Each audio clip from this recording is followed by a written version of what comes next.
Everyone, and welcome to our In Conversation with interview event. I'm Yumann Siddiq. I'm the chair of the YEP Forum and also a policy manager at the Smart DCC. I'm delighted to be joined by Kayte O'Neill, who is the Chief Operating Officer at the Electricity System Operator, the ESO. So in terms of how this event will work, after some discussion between Kayte and I, we'll head to an audience Q&A, but please feel free to put your questions into the Q&A box throughout the interview. Please use the Q&A box, not the chat box, please. And just to flag that this session will be recorded. So before we head into the interview itself, I'm conscious that some of you may be regulars at our events, and for others, this may be the first time you've ever engaged with the forum. So as a quick intro, the YEP is a network to promote the next generation of energy industry leaders. We're open to anyone with up to 10 years of experience in the sector. We've got roughly 2,000 members from over 350 different companies. Our mantra is connect, develop, and inspire. So with this, we hold events throughout the year. At least 2 a month, everything from panels with senior leaders and interviews with CEOs to networking receptions, site visits, informal socials, and we always finish the year with the annual YEP Awards ceremony, which is black tie ceremony to specifically recognize the achievements of young professionals. Finally, it's an exciting year for the forum. We are currently 10 years old and in our strongest position yet. Today, we're publishing our annual report from 2023, which summarizes what we got up to last year. So please do check that out on our socials and through the mailing list. We're also looking for 2 new steering committee members to join me, our brilliant Vice Chair, Sandy Kelly, and the amazing Steerco in kind of leading our activity for this year and delivering on events such as this one. So at the end of this interview, we will drop a link in the chat on all relevant details for the application process. And yeah, we look forward to hearing about your big ideas for the forum. But for now, welcome, Kayte, and thank you for joining. You've got a wealth of experience in the sector and will continue to be at the helm of perhaps one of the most significant transformations in GB energy history. So we're very lucky to have you join for a more personable interview. Please, could you start by just telling us a little bit about your current role and how it might change in the coming months, and also your career journey to COO? Yeah, sure. Well, Yumann, thank you so much for the invitation to join. I really appreciate the opportunity to talk. And the YEP Forum is a fantastic forum, and I've come across you guys in a few different places. So really, really privileged to be invited to join you. So thank you. So where am I today? So today, and as of the start of this year, I've taken up the role of Chief Operating Officer at the Electricity System Operator. It's a brand new role for us. It didn't exist in our structure previously, and it very much was created to sort of signal the shift actually that we need to make as we go from being the Electricity System Operator today to NESO, the National Energy System Operator in future. So let me just say a little bit more about that. So those of you who are familiar with ESO as an electricity system operator today will know that we have sort of core roles, both in planning network infrastructure, in designing and operating markets, and in balancing the system in real time. So keeping the lights on, as we casually describe it. The transition from ESO to NESO is really about taking everything that the electricity system operator does and building on it to create a whole system entity that's very much independent from energy interests, it's independent from government, and sort of building on all of the great work that the organisation has done in the electricity space over the last many, many years, sort of really starting to take that whole system perspective on behalf of industry. So when we think about planning, it won't just be electricity system planning, it will be about overlaying sort of hydrogen and gas and CCUS, and it will be thinking much more strategically about the relationship between planning and markets. And we will, of course, continue to operate the system in real time. I think as we make that transition, we're going to take on, lots of new roles in the industry, new to us and new to industry as well. And there was just a really strong sense that that operational focus, our ability to ensure that we can be excellent in the service that we provide to industry, required a really, really strong focus on sort of the capability that we're building and our roles and responsibilities. So as COO, I essentially have end-to-end accountability for all of our operational roles, everything from strategic planning for gas and electricity, through market design and development, through to keeping the lights on, plus some new accountabilities in the resilience space in particular. So that's my focus. Probably my underlying sort of my one ambition as I step into the COO role that will really see us sort of shift and make a bit of a difference is to really build on our sort of customer service ethos, for want of a better word. I think we've got a huge amount to do, but how we do it with our customers, I think, is the thing that will set us up for success. So that's kind of been my focus as a COO. Should just say a few words about how I got from where I started to here? Is that useful? Yeah, yes, please. Thank you.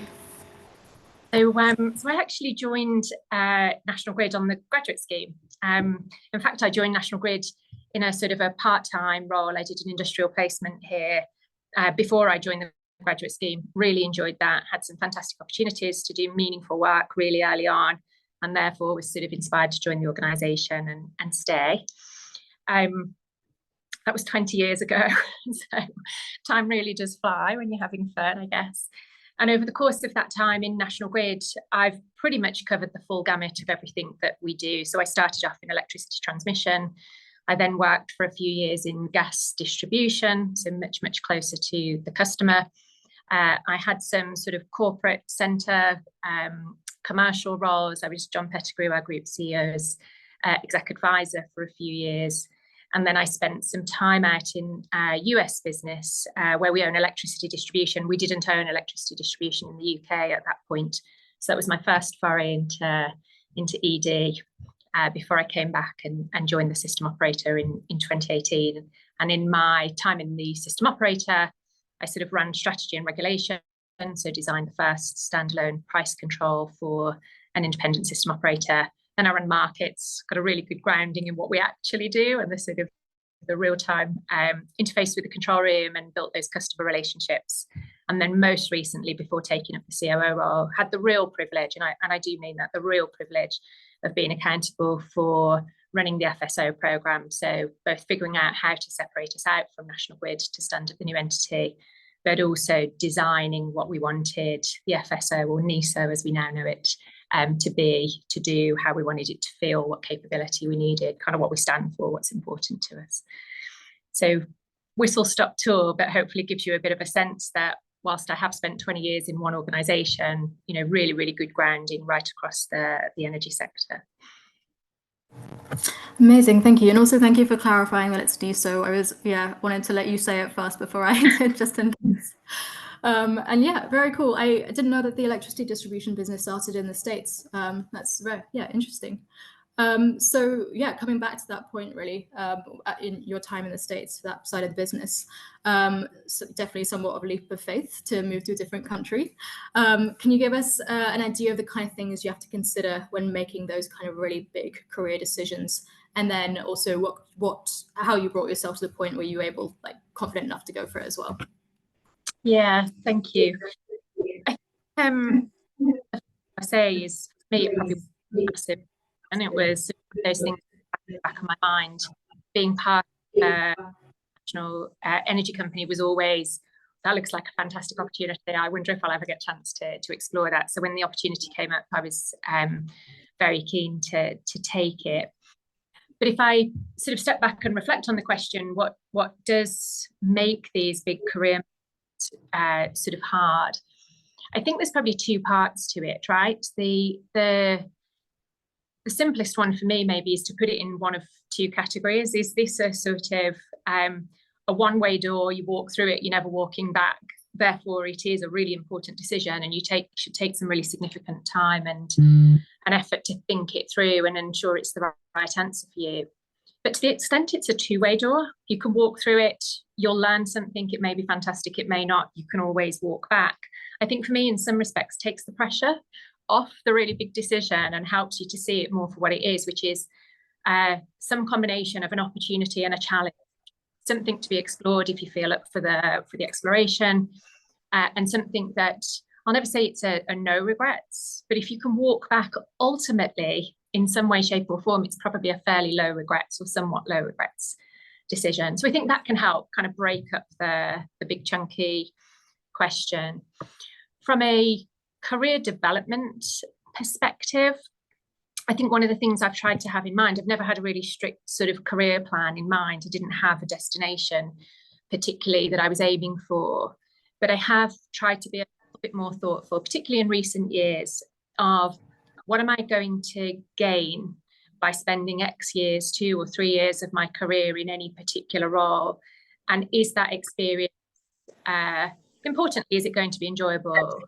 But also importantly, is it going to be additive to my sort of list of experiences and CVs? And the thing for me with the US was it gave me a great opportunity to test sort of how I could operate in a different culture, in a different context, but with enough sort of knowns for me to feel, like there was an underlying sort of level of comfort.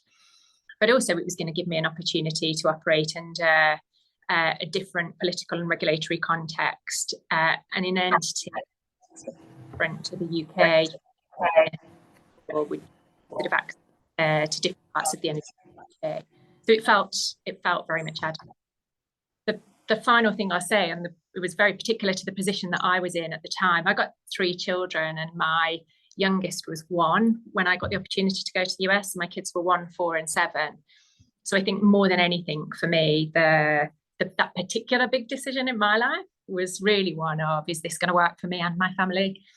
But once we'd sort of passed that hurdle, I felt like it could only be positive, and if it turned out to be awful or not as value adding as I thought, it was a two-way door. There was always room for me to come back. Definitely, thank you. All part of the journey for sure.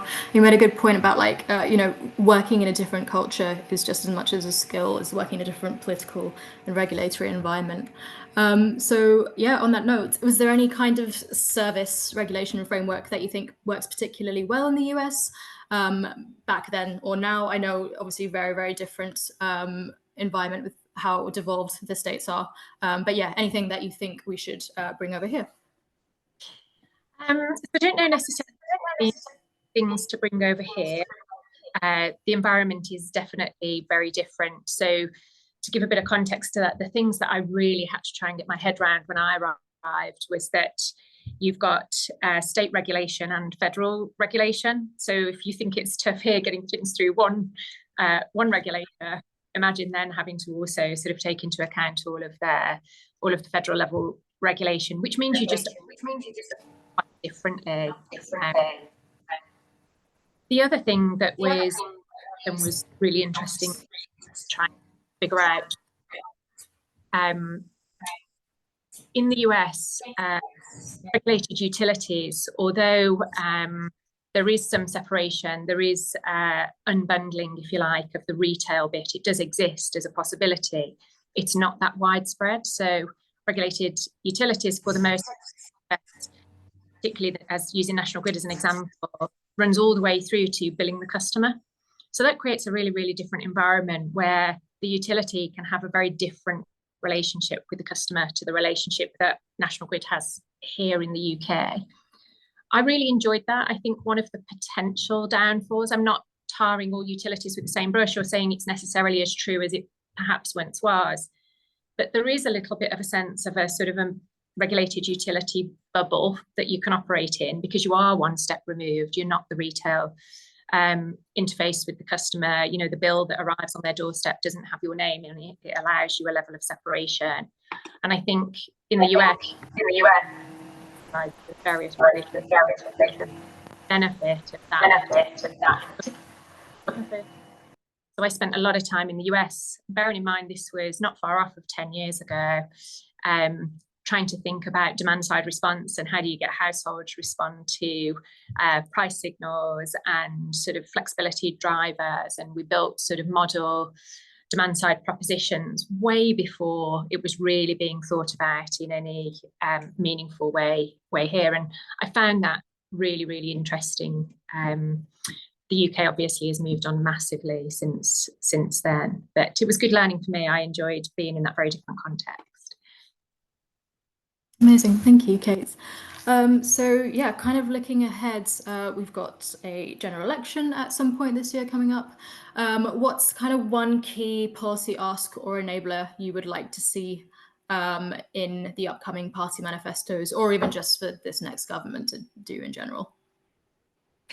It's a great question. I would have so many asks. I think the big one for me, and it a little bit comes back to where I think NESO can be a game changer for industry, is I genuinely believe that if we can take a more sort of holistic, whole system approach to strategic planning for the energy transition, I do think we will deliver, you know, better outcomes for consumers with a greater level of confidence that we're going to hit our net zero targets, and in a much more sort of just cohesive and aligned way, less bumpy, if you like, less friction en route from where we are today to achieving net zero. So what does that mean in terms of what I would be asking? I think many of you will have seen the Nick Windsor report into how do you accelerate transmission network build out. And for me, there is a huge amount of value tied up in being able to deliver on the actions that Nick had proposed.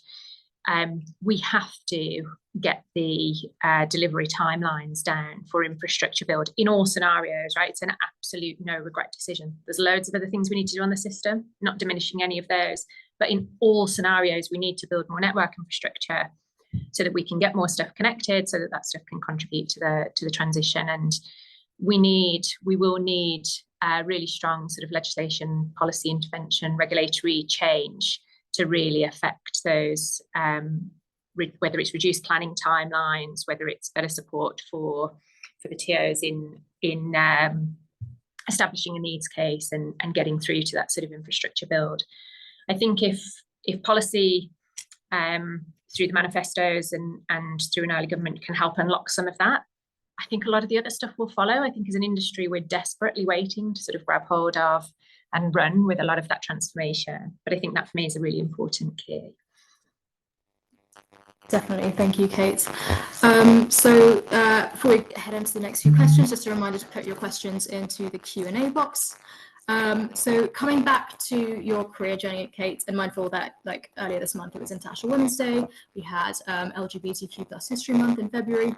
How have you noticed the industry changing with regards to like overcoming biases for protected characteristics over the years?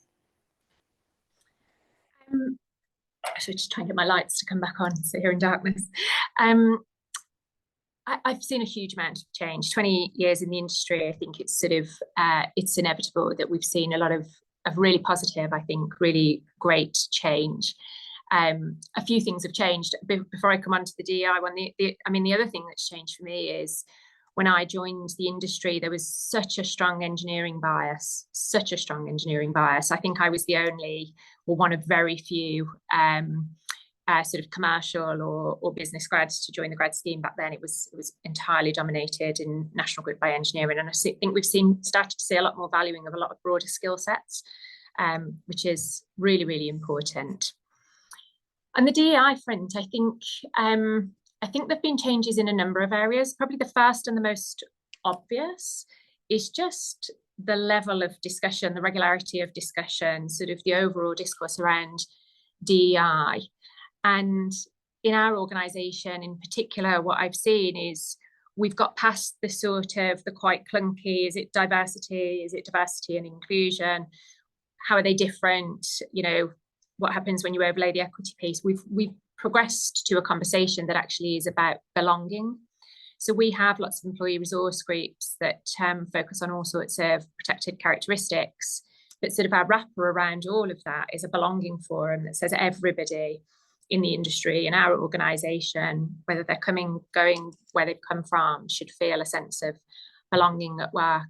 And I have really enjoyed seeing that shift, and a real genuine shift, I think, in the narrative. The other thing, and again, I can't say sort of how widespread this is, but from my experience, it's gone from being a conversation sort of led by those underrepresented groups themselves to much more of a conversation that builds from those underrepresented groups, but focuses a huge amount on allyship as well. So our ERGs are really, really well sort of populated, attended, supported by folks from right across the organisation. We don't tend to end up with this sort of very limited or narrow conversation, which again, I've really enjoyed. We're still somewhat male dominated, so there's also a bit of a healthy conversation that goes on here about how do you ensure that you're not also falling into those really harmful sort of gender stereotypes that are very particular to men as well. So I think it's a much more rounded conversation to conversations we'd had historically. In real practical terms, those of you who are in any way close to the ESO might already get a sense of this. We have really fantastic diversity levels on many fronts. So our board, I think at one point was more, and may still be actually, trying to think them through off the top of my head, more female representation than male. Our executive leadership team, again, really, really good balance. We do have more to do to sort of ensure that that's reflected across all characteristics, not just a gender question. But I see, I'm really proud of the sort of the green shoots in the areas where we have shown that we can make real progress. And I think it's how do you learn from those and build on those to get that much better representation right across the org. I think the main, the final thing I'll say on this is role modelling is hugely important, and having the opportunity to sort of spend time and see role models in all respects, in any respect across the organisation, across the industry is really valuable. And I think there's responsibility on all of us actually to embrace that and do what we can to support that role modelling piece. Absolutely agree. Amazing. Thanks, Kate. And thank you for spending some time on that one as well. I like your points around moving the conversation onto allyship and belonging, particularly. Okay, so then looking ahead, out of all the new kind of responsibilities and evolved responsibilities that the NESO will undertake around resilience and security, strategic planning, market development, and others, which are you most excited about? I know you touched on this a little bit before, but firstly for the company itself, and secondly in terms of this role's impact on the energy transition in general. Yeah, I think it is that strategic planning piece that I referred to before. I think from a company perspective, it builds on a really strong capability base that we already have, but it creates a phenomenal opportunity to connect the dots on a set of things that historically have been viewed in silos. And I think the power of thinking about strategic planning of an energy system by looking at what you need from networks, what you need from markets, and what you need to sort of operate the system is the whole thing operable when you put it all together is hugely powerful. So I'm really excited about that. From an industry perspective, at this moment in time, I think it's the thing that will help us to make a really significant difference. I would also like to see us make real progress with the demand side as well, flexibility, markets, future flex, but and both should happen in parallel. But I think the strategic planning one is the one where we can immediately differentiate and sort of start a change for industry. Amazing, thank you. Exciting few months ahead. Okay, so for most of us in the sector, we rightfully have to stay fairly well informed about the ESO and the transition to NESO. But how much would you say your friends and family are engaged with what the ESO does and the transition to NESO as well? And then if they are, if they aren't, does that sort of consumer awareness on energy systems really matter if it's not like, direct on, interface with bills or something like that?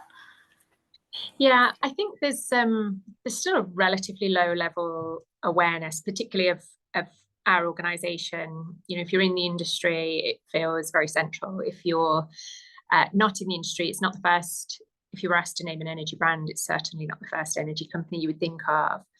Where I think that has changed a little bit, though, and we see some of this, we do quite a bit of consumer research to understand what is the level of sort of understanding and sentiment, because we want to understand if there is a role for us in being able to help consumers through the transition. What we see is an increasing awareness on two fronts, really. One was around security of supply. So as we were going through,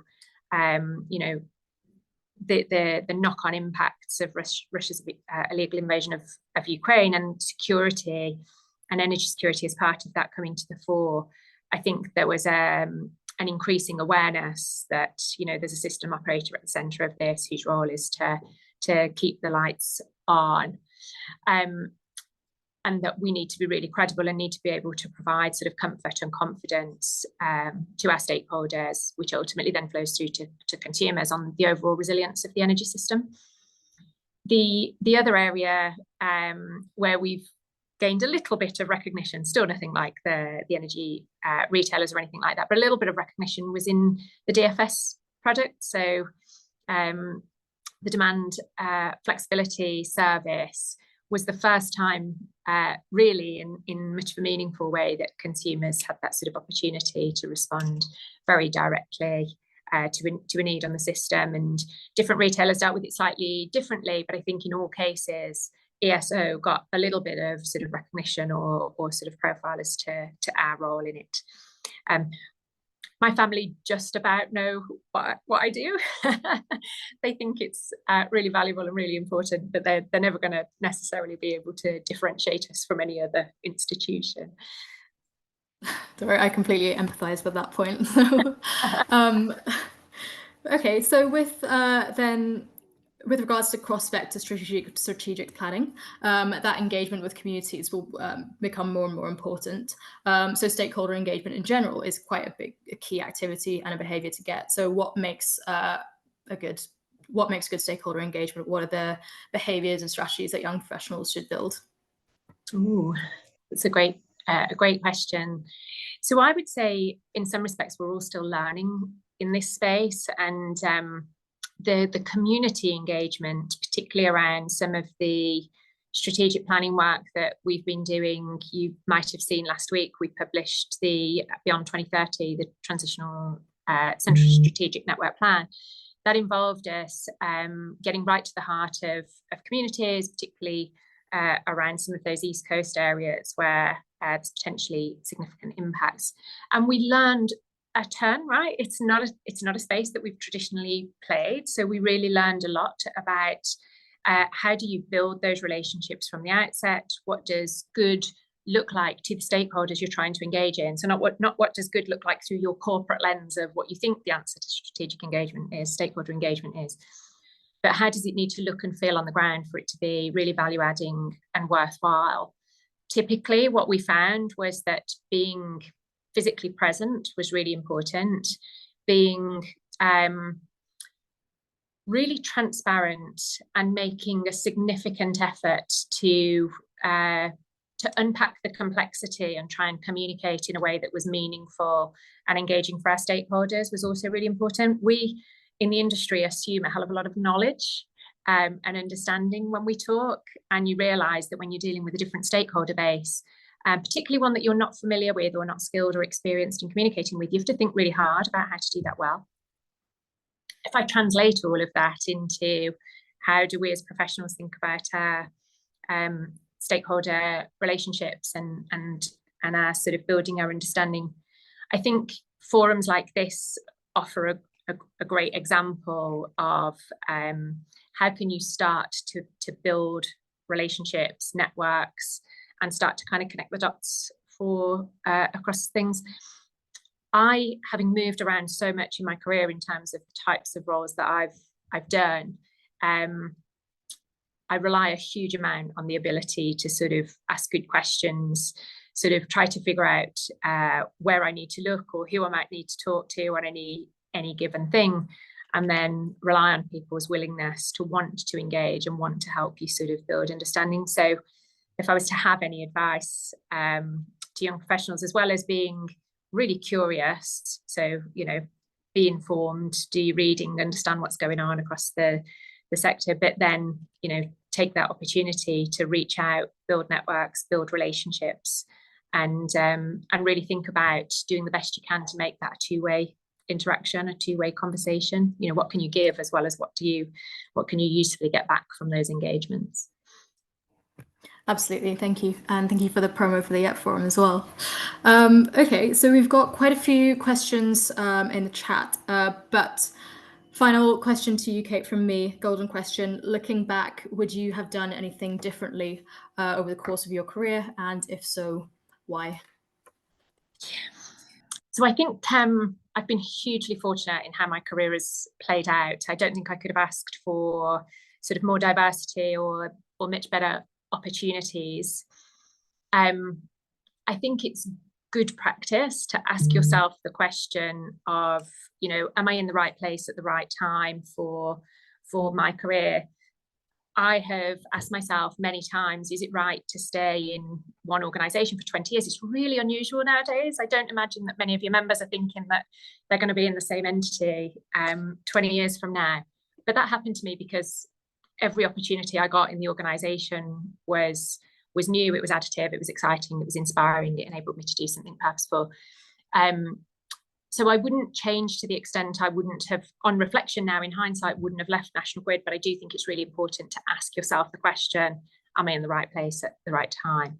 The one other thing that I would do differently, and this may or may not be more of a female trait, I'll leave it for folks to form their own view on, but I think many times in my career, I've waited until other people were telling me that I was ready to move on before I took the leap and sort of reached for the promotion or the new opportunity, always with that sort of slight nervousness of, am I ready? Have I got all of the skills and capabilities I need?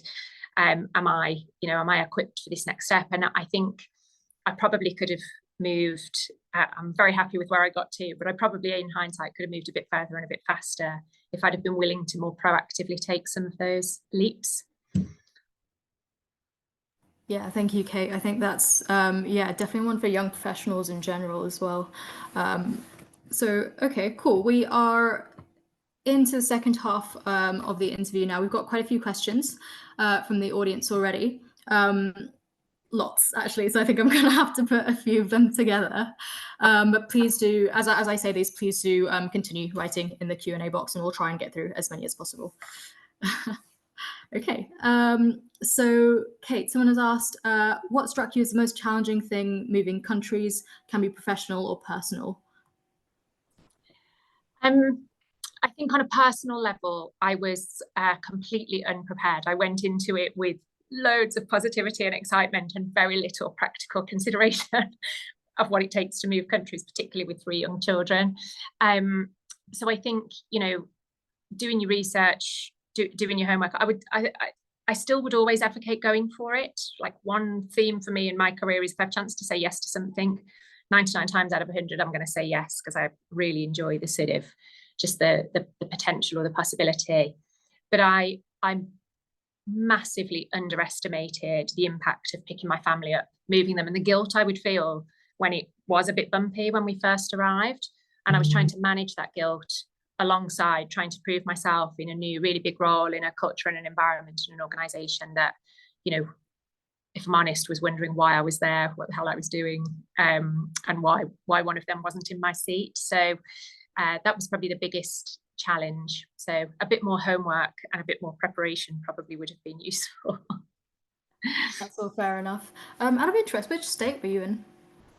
So I lived in Boston, but I had accountabilities across Massachusetts, New York, and Rhode Island. So I travelled state to state, dealt with 3 different state regulators as well as the federal regulator. So it really was a lesson in, how do you manage the needs of a wildly different range of stakeholders in that sense. Yep. Amazing, thank you. Okay, this is a really good question. How do you balance your involvement in the detail of complex challenges and maintaining the big picture view required at senior level? That is a great question. So first, acknowledging that a balance needs to be struck is super important. Different leaders with very different styles will overemphasize one way or another. And I think self-awareness around where is your tendency and then where do you need to be is the first really important step to thinking about this. In reality, you have to flex depending on a whole number of factors. So a couple of those just to give you a feel. The capability or the experience or the maturity of the leadership team around you, I think, is a really important factor. So if you've got a team that are really experienced, you can trust beautifully, you're really confident that you can leave them in the detail and there's very little that they're going to need from you in that sense, great, be hands off, let them let you know when they need help. But where you are helping and guiding someone, or to the extent that people do need a little bit more support, and you can see that generally, if you've got your eyes open and high EQ, you can see when people need support from you, dive in. The other time when you need to dive in, I think, is my sort of senses around this tend to be linked to where are we at sort of really significant reputational risk, political risk, if you like, risk to our business model, and where things really matter to industry, to government, to the regulator. Those tend to be the things that I will try to sort of dip in and have a slightly firmer hand on. The need for context, though, is the overwhelming need when you're in a very senior leadership position, because I think the organisation relies on you as that senior leader to be able to connect the dots. So often folks are thinking within their own organisation, they're technically brilliant, but are they going to make that connection between what's happening over here and what's happening over here, or what's the external context you're operating in? So I have found in my experience that is the bigger leap that people have to make as they progress up the ladder, is how do you build that sort of contextual awareness and know how to react to it, or how to respond to it. That's a skill. Completely agree, thank you. This question is kind of leading on, so it's a good one to go to. How have you navigated specialization versus breadth over your career? So yeah, pick between the different roles, more technical ones versus the strategic ones, etc. Yeah, I think it's a good to have a bit of a mix of both, but I would definitely describe myself in the round as a generalist, right? I think you could drop me into any team and I'm confident that I would be able to effectively lead that team, but I certainly wouldn't be able to do the doing of what that team can do. So I think that firmly puts me into the generalist category. There are some things, though, I think it's really helpful to make sure you can get to grips with. So to the extent you're in a commercial organisation, how does your business make money? It really matters. You need to be able to dive deep on that and understand it, because so much of what the organisation does is built around it. I think if you're in a regulated sector, as many of us are, you need to understand regulation really well. So you don't need to be the technical expert, but I think understanding regulation really matters. And then the third area that I would look to make sure I got a really good grounding in is, who are our customers? What do their business models look like? Why does that matter? What do they need? Sort of what are they relying on us to provide? So they're not specialisms in the sense of, I'm not a network planner. I'm not a deep economist designing and running markets in the detail myself, but I know commercially why it's important. I know what it means to our customers, and I know how the regulator is going to think about it, and that allows me to have really good perspective around leading that organisation. Amazing, thank you. So this question is, do you have any advice for finding and accessing international career opportunities? This person wants to work for a network operator abroad, but isn't sure how to make the jump. Ooh, that's a great question. So it sort of depends what level you are at and sort of where you want to make those moves. Oftentimes the recruiters, if you can get access to the recruiters, they will often operate on behalf of sort of global entities or international, multinational entities. And they'll be able to have a sense of, you know, how do you get yourself onto the radar of the recruiters in the respective countries. That's not always that easy to do, but it is a route. The other thing that's perhaps worth doing is, you know, making sure you've got a good list of who are the businesses who are operating in multiple locations. Where do you want to be?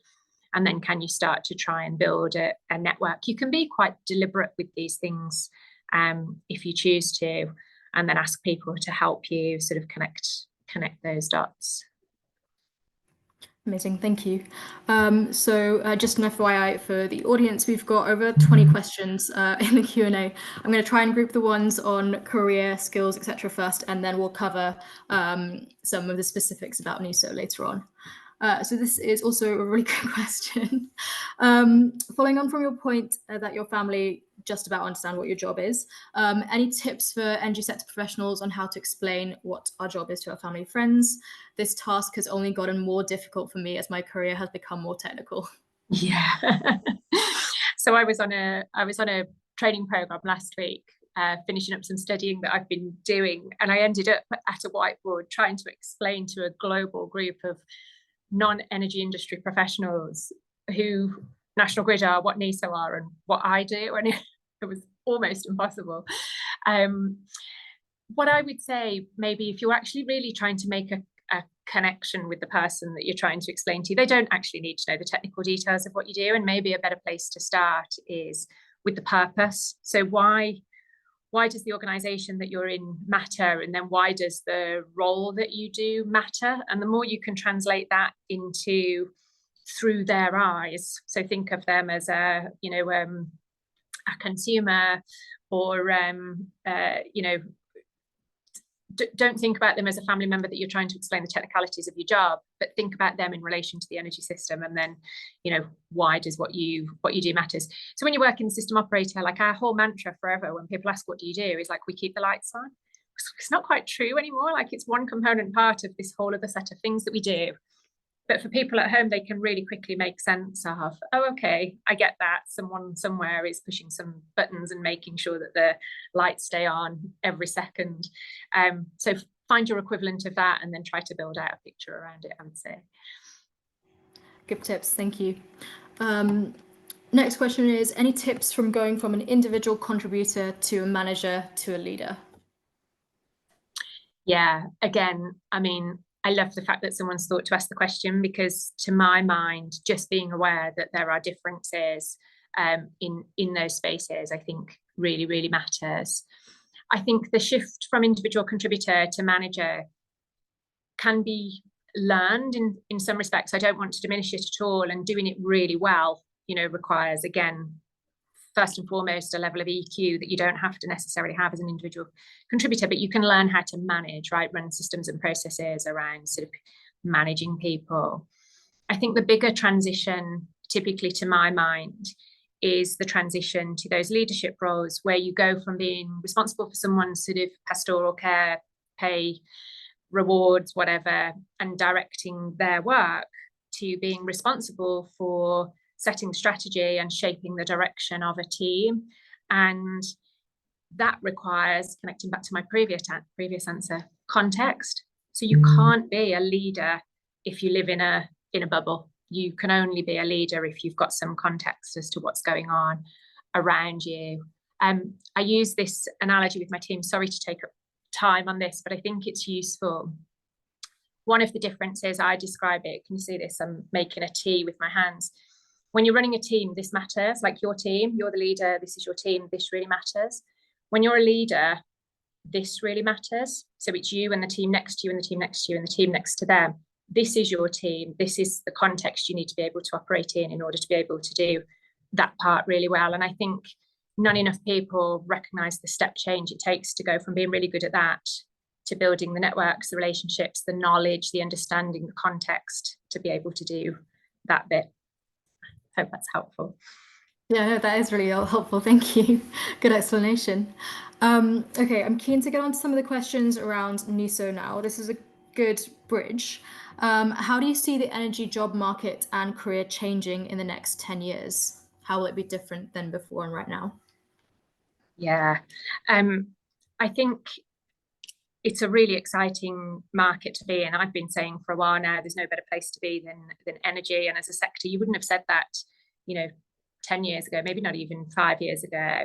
But it's a hot market. And I started, didn't I, by saying that you need the skill sets that we need are different and are thought about really differently. So, the skills that you can have to work in energy are evolving massively, and I think are broadening, not unlike many other industries, but massive growth in the technology side of things, digital and data capabilities, sort of AI, cyber security type capabilities, as well as data science modeling piece. These are all the things that we've found really difficult to sort of grab hold of and build as different to the traditional capabilities in our organization. So that's one way of thinking of it. What are the skill sets that are going to be required?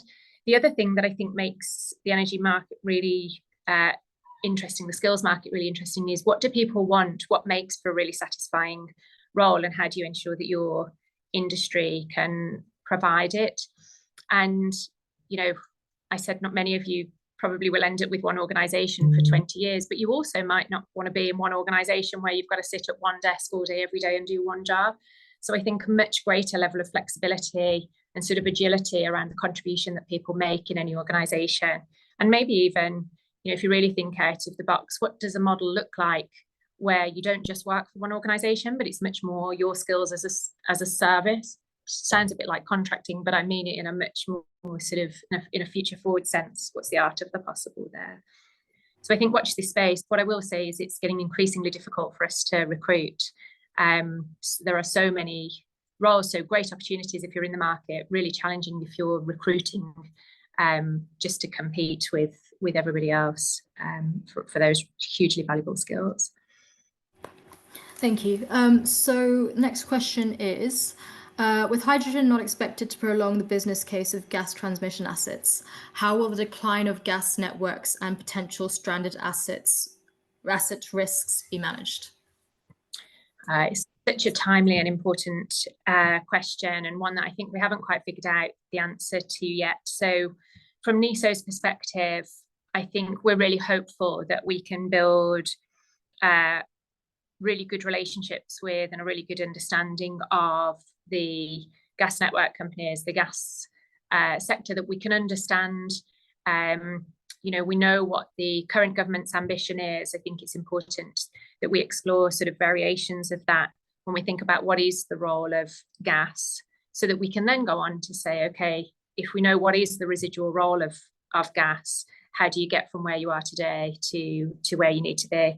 I think it is one of the most difficult questions that the regulator will face in the coming years, because it is ultimately a consumer pays question, and it is absolutely critically important to get that right. One of the beauties of NESO is that you take an organisation, make it completely independent and impartial, and hopefully it can help genuinely explore some of those trade-offs and some of those more macro questions about what does an optimal transition look like, rather than looking at that problem just through the lens of a gas network company, for example, who inevitably, right, and absolutely appropriately, are going to look at it in a particular way. Thank you. Leading on from this then, what is the plan if we can't get sufficient network build by 2030?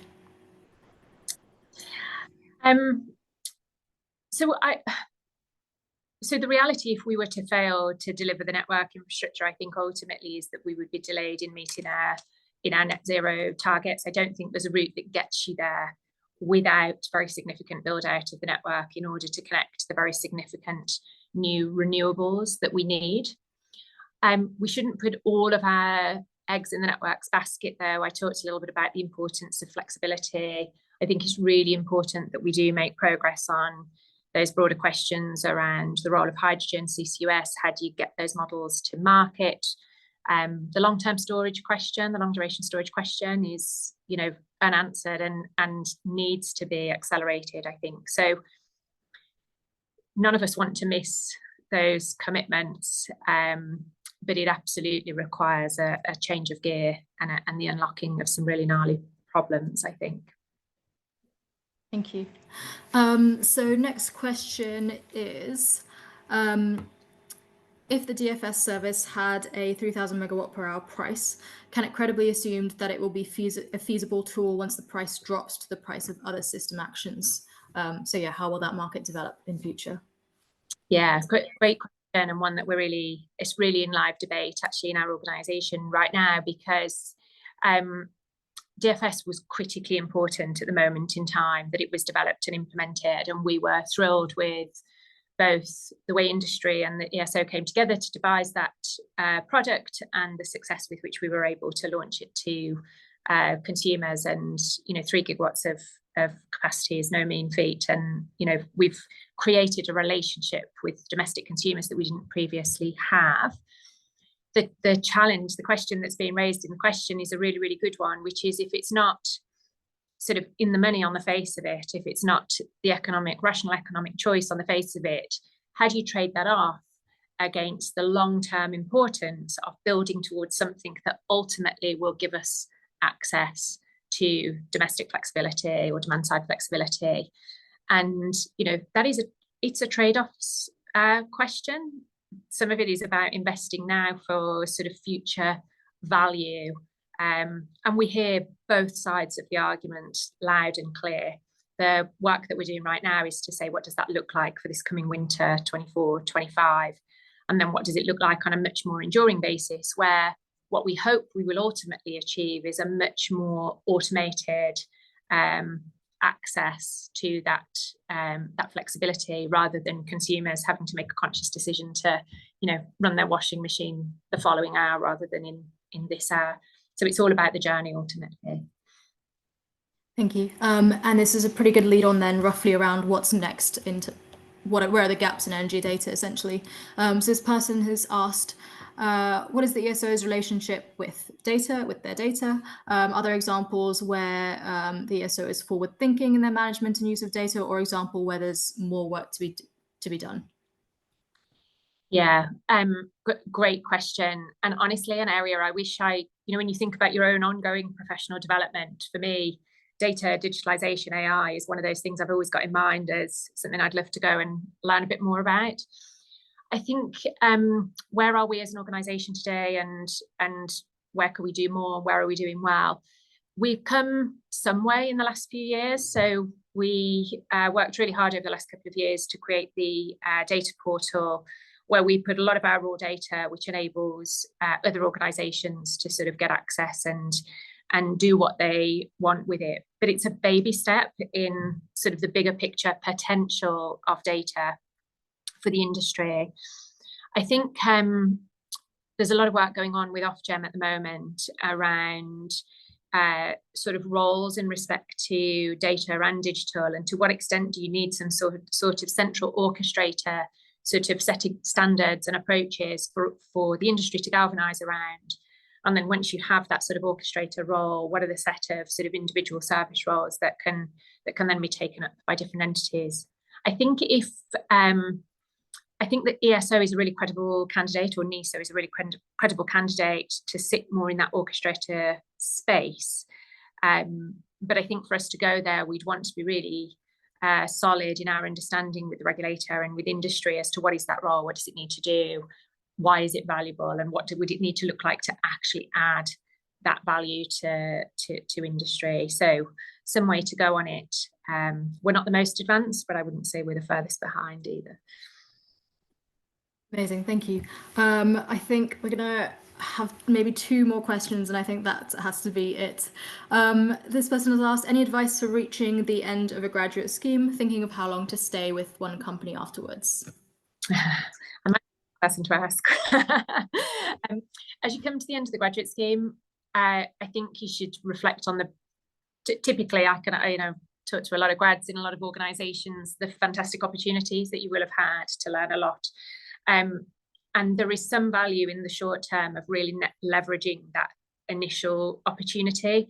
So I think if you can get it right, if you can make a really good choice around your first role, to the extent you have a choice of your first role in the organisation that's hosted you as a graduate, you can quite quickly sort of get an initial sort of progress step, if you like, because you've had the benefit. I've talked a lot today about connecting the dots or being able to look across the sort of the context that you're operating in. If you've been on a graduate scheme that's given you access to look at the organisation through various different lenses, you're already at an advantage to a direct entrant who's only come into one role, seeing sort of one lens. So there is value in leveraging that. I would stick around and see if you could find a great job in that organisation in the first instance. But I think just being a little bit conscious about those steps you're going to take, have in mind, roughly speaking, how long do you want to spend in any given role? And I would say typically that needs to be sort of 2.5-ish years plus, depending on how technical, but you don't want to be looking to move too quickly. And then it's a bit of what feels right to you in the moment. Thank you. And last question, what has been your career high?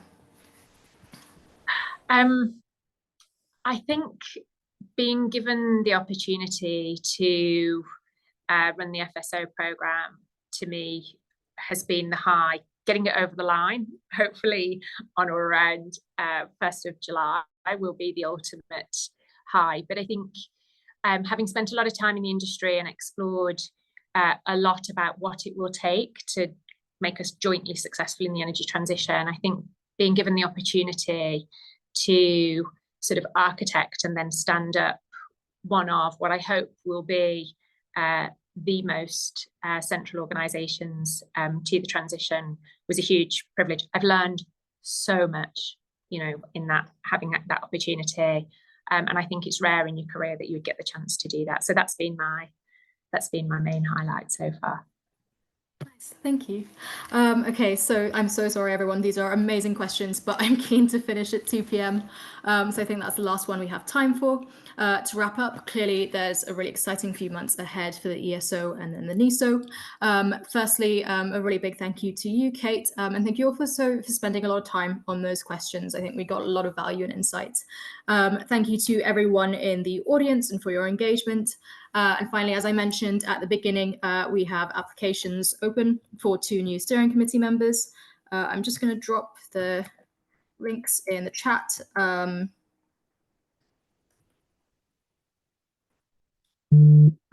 currently messaging just Kate, so hopefully this has gone to everyone. I might put it in the Q&A as well. But of course, as you're registered to this event, you are automatically on our mailing list, and you will get the emails for this in due course today as well.